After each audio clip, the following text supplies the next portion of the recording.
Oi, pessoal, tudo bem? O vídeo de hoje vai ser sobre este livro, Apologia de Sócrates, de Platão. Bom, para quem não sabe, Platão e Sócrates foram dois dos mais influentes filósofos da Grécia Antiga. Tá, eu duvido que alguém não saiba disso. Sócrates foi o mestre de Platão e ele não escreveu nada. Tudo que a gente sabe dele são o que outras pessoas escreveram dele, principalmente Platão. Sócrates era de uma família bem humilde, hã, e ele não gostava de cobrar pela filosofia. Ele fazia filosofia por amor, né, porque ele tinha uma grande satisfação, um grande amor em conhecimento, em ajudar as pessoas a encontrar sabedoria, então ele não cobrava, por ensinar as pessoas. O Platão era de uma família mais abastada, e ele estava desenvolvendo até algumas peças, e aí quando ele conheceu o Sócrates, ele rasgou tudo e disse: pois é, eu não sei de nada, eu vou aprender tudo com esse cara. Só que o que que aconteceu? O Sócrates, ele tinha uma maneira de filosofar, que foi até chamado de diálogos socráticos, em que ele fazia perguntas para as pessoas, né? Ele não afirmava as coisas, ele perguntava, as pessoas respondiam e a partir dessa resposta ele fazia outras perguntas. Sabe quando tu começa a fazer isso e as pessoas vão se enrolando no que elas estão falando? Então o Sócrates fazia isso de uma maneira muito eficaz. O Sócrates então começou a criar inimigos porque ninguém gostava de ser contrariado. E ele falava bastante da importância da juventude em eles cuidarem da sua aparência física, de eles estudarem, de eles trabalharem, enfim, tudo que a gente fala aqui, né, da importância de se alimentar bem, de fazer exercício físico, de estudar, de trabalhar, de encontrar uma vida espiritual. E a partir dessas suas filosofias, né, a partir desses seus pensamentos, ele começou a entender de que existia sim um Deus, que existia algo universal, mas que não era como era propagado na Grécia Antiga, porque todo mundo conhece as histórias dos mitos gregos, que existiam diversos deuses, né? Zeus, Atenas, Apolo, Hades, enfim, vários deuses que a gente já conhece os mitos.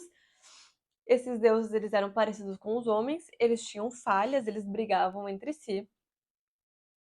E Sócrates começou a pensar de que não existiam vários, que existia apenas um, que ele não era parecido com os homens e de que ele não era falho, ele era perfeito.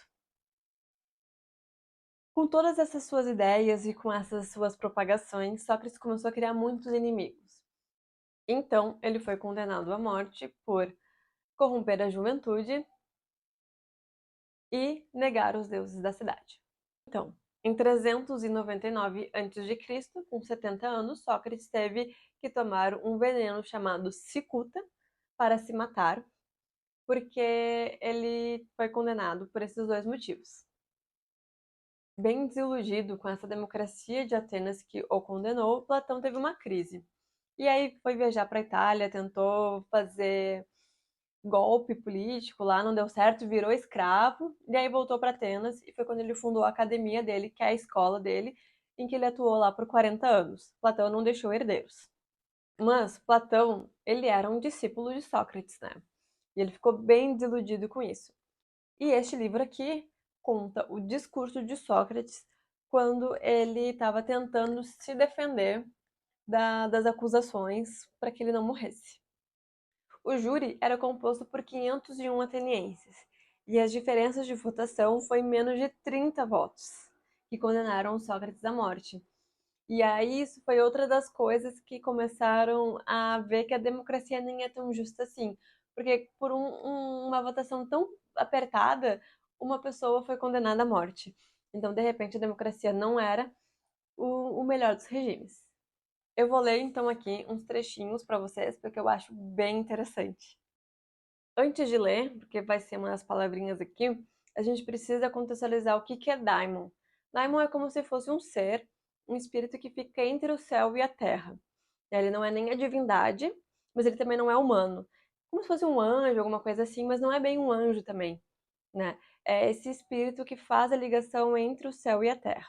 Entretanto, não negará a intervenção de seu daimon em sua vida, Na verdade, a crítica contundente de Sócrates que emerge de seu discurso, tal como o julgamento que o levou à morte, são de natureza essencialmente política. Como filósofo, ele convivia com discípulos, principalmente jovens, muitos dos quais, eis aqui o ponto nevrálgico, seriam políticos em Atenas, como Crítias e Alcibíades. Então a gente vê que a política realmente que matou Sócrates, né? Então aqui vou começar a falar as falas do Sócrates para se defender. Quanto a mim, por pouco não perdi a noção da minha própria identidade, tal a persuasão com que discursaram, e no entanto dificilmente haja uma única palavra de verdade no que disseram. Não me revelo de modo algum um extraordinário orador, a não ser que classifiquem como extraordinário orador alguém que fala a verdade. Se é isso que querem dizer, concordo que eu seja um orador, ainda que não do estilo deles, pois, como digo, há pouco ou nada de verdade no que disseram, enquanto de mim tudo o que ouvireis será a verdade. O fato é que, embora tenha 70 anos, é a primeira vez que me apresento perante a corte. Isso é legal de pontuar, né? Porque as pessoas acham que as pessoas morriam muito novas antigamente. E Sócrates foi condenado com 70 anos, Platão morreu com 80. O que os incitadores da difamação alegaram para incitá-la? Sócrates é réu por empenhar-se com excesso de zelo, de maneira supérflua e indiscreta, na investigação de coisas sob a terra e nos céus, fortalecendo o argumento mais fraco e ensinando essas mesmas coisas a outros. Na realidade, porém, nenhuma dessas coisas é verdadeira, e se ouvisse de alguém que me disponho a ensinar as pessoas e que cobro esse ensino, tampouco isso é verdadeiro. Né? Como eu comentei, ele não achava justo cobrar pela filosofia. Calhas, se teus 2 filhos fossem 2 potros ou 2 bezerros, seríamos capazes de conseguir e contratar para eles um encarregado que os tornaria excelentes no tipo de virtude que lhe és própria. Seria um treinador de cavalos ou um criador de gado. Porque um dos argumentos dele é que ele ensinava a juventude o que era próprio da juventude, né? Assim como um cuidador de cavalos ensina o que é próprio do cavalo. Ora, uma ocasião dirigiu-se a Delfos e ousou indagar ao oráculo: E senhores, não crieis um tumulto ao ouvires o que digo, pois ele indagou se havia outra pessoa mais sábia do que eu. E a Pítia respondeu que não havia ninguém mais sábio. O que afinal quer dizer o Deus e qual é o enigma que está propondo? Estou consciente de que não sou sábio em nenhuma medida. Qual o significado de suas palavras ao declarar que sou o mais sábio? De certo, não pode estar mentindo, pois isso não lhe é facultado. Então, até tem um post no meu Instagram falando sobre a ida do Sócrates ao oráculo de Delfos, em que o deus Apolo falou que ele era o homem mais sábio de todos. Então ele não nega os deuses, né? Ele acredita nos deuses. E ele dizia: Mas como que eu posso ser o mais sábio se eu não sou o mais sábio? Se eu sei que, né, se eu não sei de nada? Depois disso, ele saiu indagando todas as pessoas na cidade de Atenas. E todas elas tinham muita opinião, falavam muitas coisas. E foi ao qual que ele percebeu, foi quando ele percebeu que ele era o mais sábio justamente porque ele tinha a consciência de sua ignorância, enquanto as outras pessoas são cheias de certezas. Sou mais sábio do que este homem. Nenhum de nós dois realmente conhece algo admirável e bom. Entretanto, ele julga que conhece algo quando não conhece, enquanto eu, como nada conheço, não julgo tão pouco que conheço. Portanto, é provável, de algum modo, que nessa modesta medida seja eu mais sábio do que esse indivíduo, no fato de não julgar que conheço o que não conheço. É necessário que vos relate minhas andanças como se fossem trabalhos por mim empreendidos para provar o irrefutável do oráculo. Então ele levou essa mensagem do oráculo como a sua missão de vida, em que ele precisava propagar essa mensagem, né? Pelo fato de praticarem bem sua arte, cada um deles julgava-se muito sábio nas outras matérias de grande importância. A gente vê muita gente assim, né? Que são realmente boas no que fazem, mas aí elas acham que sabem todo o resto. Essa investigação, homens de Atenas, gerou para mim muitas inimizades.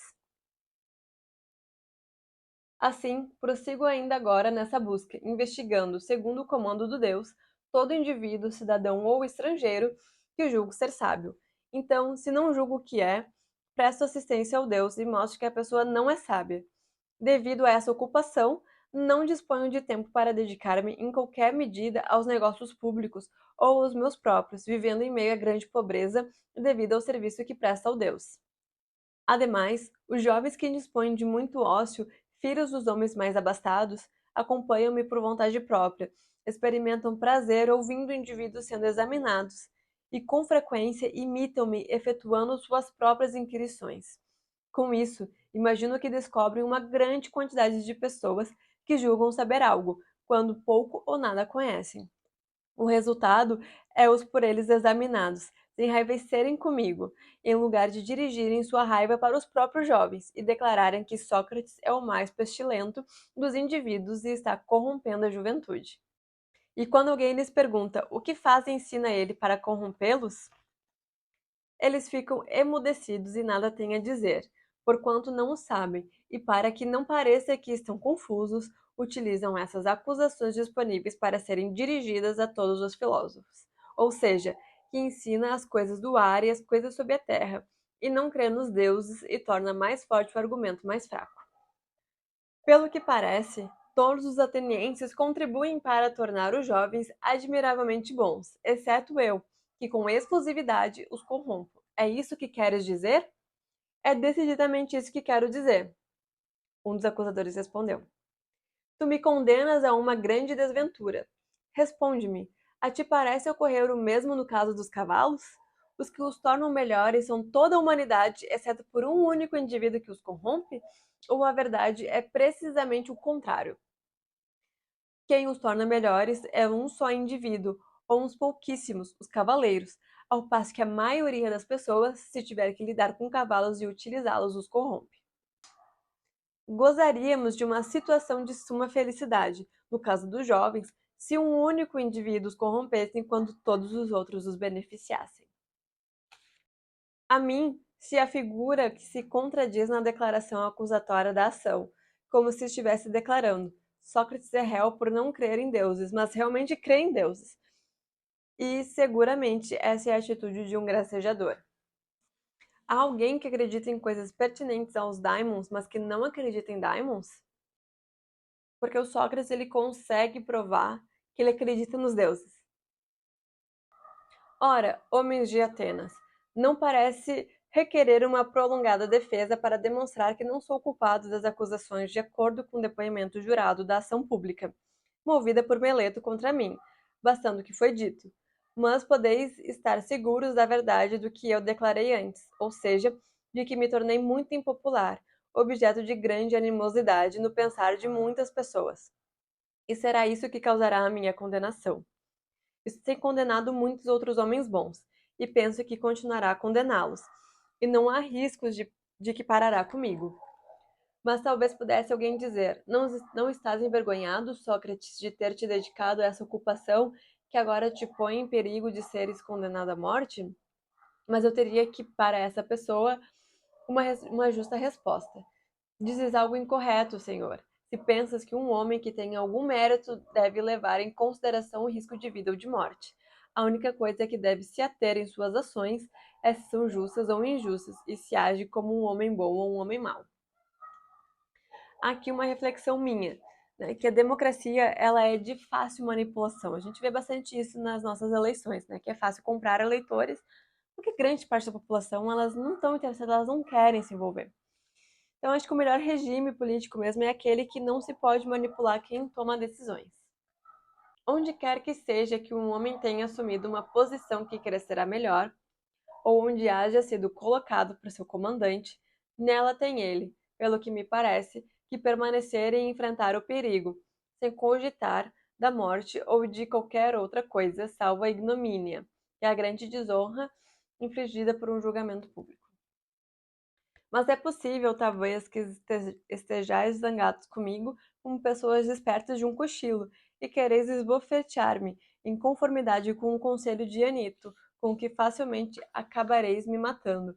E então passareis o resto de vossas vidas na sonolência, a menos que o Deus, no seu zelo por vós, enviasse alguém mais para vos aguilhoar. A causa disso, entretanto, como me ouvistes declarar em muitas oportunidades e lugares, é que algo divino e pertencente aos daimons se manifesta em mim, a mesma coisa que Meleto ridicularizou em seu depoimento. Experimento isso desde minha infância. É uma espécie de voz que me ocorre, e sempre que ocorre me detém quando há alguma coisa que proponho a fazer, enquanto nunca me incita a fazer coisa alguma. Um homem que realmente luta pela justiça tem que levar uma vida privada e não pública na política, caso queira sobreviver mesmo por um efêmero período. Se corrompo alguns jovens e corrompi outros, de certo alguns entre esses que se tornaram adultos e perceberam que lhes concedi mau aconselhamento em sua juventude, deveriam eles próprios comparecer aqui para acusar-me e se vingarem. Todavia, tenho frequentemente visto homens detentores de tal reputação se comportarem das mais espantosas das maneiras quando submetidos a um julgamento, como se pensassem estar a caminho de sofrer algo terrível se forem executados, e que seriam imortais se vós não nos executasseis. Bom, aqui acabou o discurso dele, tentando se defender, e aí veio a votação, ele foi condenado. Entre a condenação e a morte dele, ele passou um tempo recluso, assim. E aí várias pessoas, né, vários apoiadores dele tentaram fazer com que ele fugisse. Mas ele não quis fugir, né? Ele quis cumprir o dever dele, porque ele amava Atenas. E outra coisa que ele fala aqui no livro é que se ele morrer e se a morte for como se fosse dormir e não acontecer nada, depois tá tudo bem, né? Ele dorme toda noite. E se realmente houver um céu, houver algo depois, ele vai estar indo pro céu. Então ele não tem medo do resultado da morte. Então aqui já é o discurso dele depois de ter recebido a condenação. Deverei optar de preferência por algo que sei tratar-se de um mal? Que pena posso propor? Encarceramento? E por que deverei viver encarcerado, um escravo de perpétua autoridade dos magistrados? Ou deverei propor uma multa, conservando-me encarcerado até que seja paga? Mas nesse caso equivaleria ao mesmo que acabei de dizer, já que não tenho dinheiro. Diante disso, será que devo propor o exílio como minha pena? Talvez aceitasseis isso, mas eu teria realmente que nutrir um imoderado amor pela vida para ser tão destituído de senso a ponto de ignorar que se vós, que sois meus concidadãos, não conseguiram tolerar minhas conversações e meus discursos, julgando-os aborrecidos e desagradáveis, estando agora, inclusive, vos empenhando em livrar-se deles, outras pessoas o tolerarão facilmente. É fato seguro, atenienses, que não o farão. Eles ainda quiseram dizer para Sócrates que se ele parasse de fazer filosofia, ele ficava vivo. Mas ele tinha uma missão, ele amava o que ele fazia. Ele preferiu morrer do que parar de filosofar.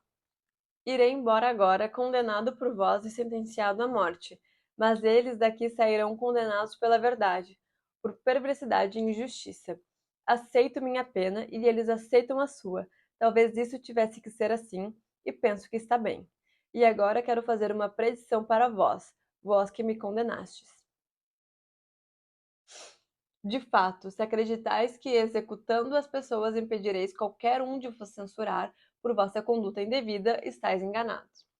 Com aqueles, contudo, que votaram pela minha absolvição, gostaria de discutir o ocorrido enquanto as autoridades do tribunal estão ocupadas e não preciso ainda dirigir-me ao local onde deverei morrer. Isso que aconteceu a mim é indiscutivelmente uma coisa boa, e aqueles entre nós que classificam a morte como um mal devem estar equivocados.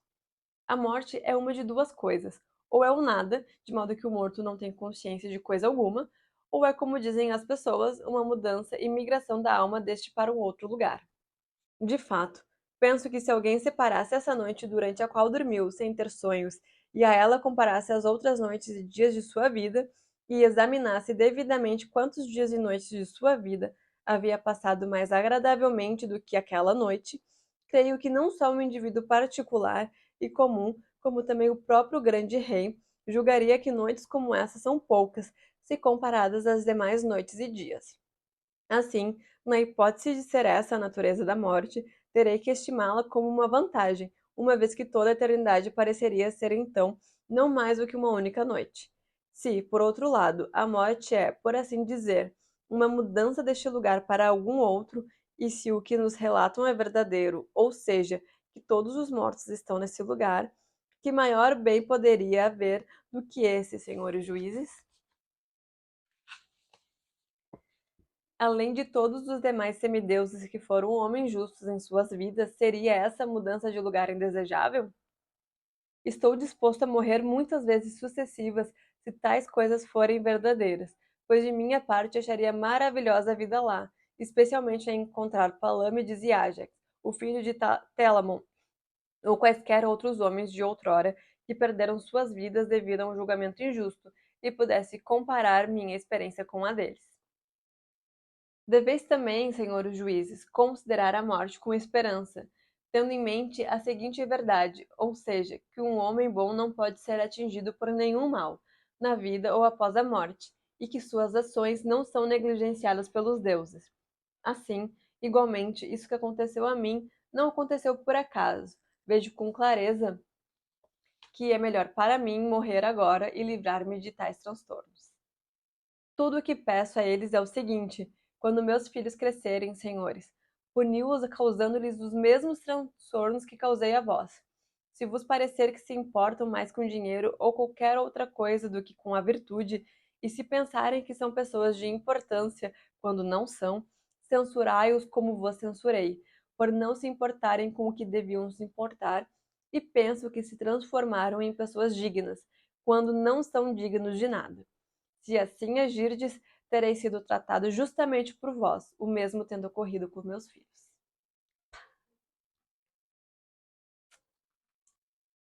Ah, essa é forte, né? Então, Apologia de Sócrates,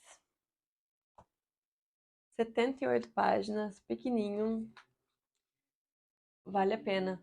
2.500 anos se passaram e a gente ainda aprende muito com isso.